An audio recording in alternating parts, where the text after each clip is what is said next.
everyone, Carol is here to share what I have actually take away from lesson 8 itself. So as we shifted from looking at general chart reading to moving into specific topical kind of divination, I think lesson 8 comes to a point that Grandmaster has put in a very timely reminder that don't just look at the chart. The focus is still on divination. And when he said that, he has managed to say that we need to look at the question. Yeah, sometimes the chart itself may give us conflicting information, and there is a need to use logic to analyze the situation, you know, because there are certain abnormalities, there are certain conflict information that on surface a chart may give you, and it may just throw you off and don't know how to do the interpretation. So I think from his pointers, to me it seems that sense making is important. Making sense through a logical approach to tell the stories is the underlying principles when doing the divination. Yeah. So other than that, lesson 8 actually taught me how to do divination for investments, for business, for profits.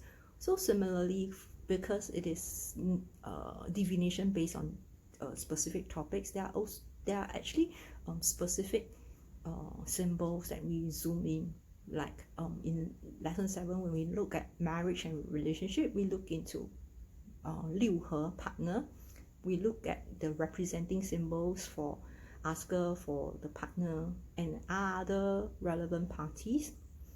Then we check in on their relationship, the elements, part of the things. Yeah.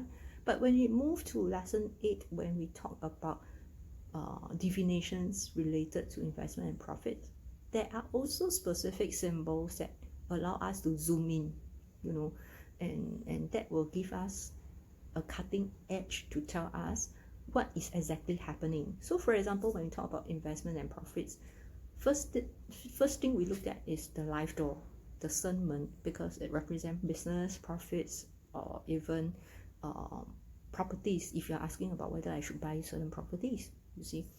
But when you talk about business and profits, we are looking at making money. So a few symbols that keep us on track is actually first thing, the wu, which represent money, which represent wealth, represent capital, represent cash. Yeah.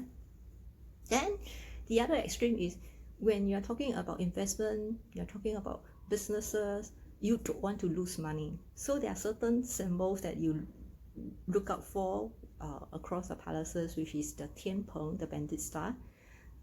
When that happens, you wouldn't like it because it's about losing big money. You also want to keep an eye to look at Xuan Wu, the black tortoise, because it's about losing small money. These are not something that you want them to be of direct relevance to you. But of course, when they appears in a box, which they do, the next step is actually to find out what is their palace to palace relationship to the asker, the palace to palace relationship to the life door. Yeah. So let's say there are situations that there are partners involved in this business or investment, then very naturally we look into the partner box, which is the 六合, to see the compatibility and also the elements to elements kind of relationship. Yeah. So I think not just marriage and relationship, the answer is not the answer. But even when it comes to doing investment and profit itself, answers are still not the answers. Yeah. So coming to this topic learning itself, what I have actually picked up across is actually the art of storytelling, which is the interpretations of information in any of the Qi chart. And I think that will keep me on track to present the analysis in a more holistic manner, after doing the sense making of what the different symbols are telling me. So I gave myself the 3 C's to keep me on the toe. First is actually contextual, the first C. That reminds me that what I say must be logical. Logical in the sense that it must be relevant to the questions asked also. It must make sense, yeah, because the doors, the stars, the gods individually, they hold so much information ranging from character, ranging from situational, ranging to timing as well. So the informations are so vast and diverse that not everything would apply to the context of the questions. So the logic must be there to help me do the sense making. The second C that I give myself is actually about connection. Connection is actually for me to look at the relatedness amongst all these relevant symbols. You know, that's where the key things about answer is not the answer. Of course, if you want to look at the answers eventually, you can if you want, because they are, to me, it's like a second level of information. After looking at all the unique symbols that is tagged to the different topics itself, then you will see that maybe the answer box also holds something that you want to see. So this art about able to make connection and to see connections between the elements, to see connections between all these unique symbols and the actual answer box actually would give me a completeness of what is happening, the full picture of the outcome that is tagged to the question. And the third C that I gave me is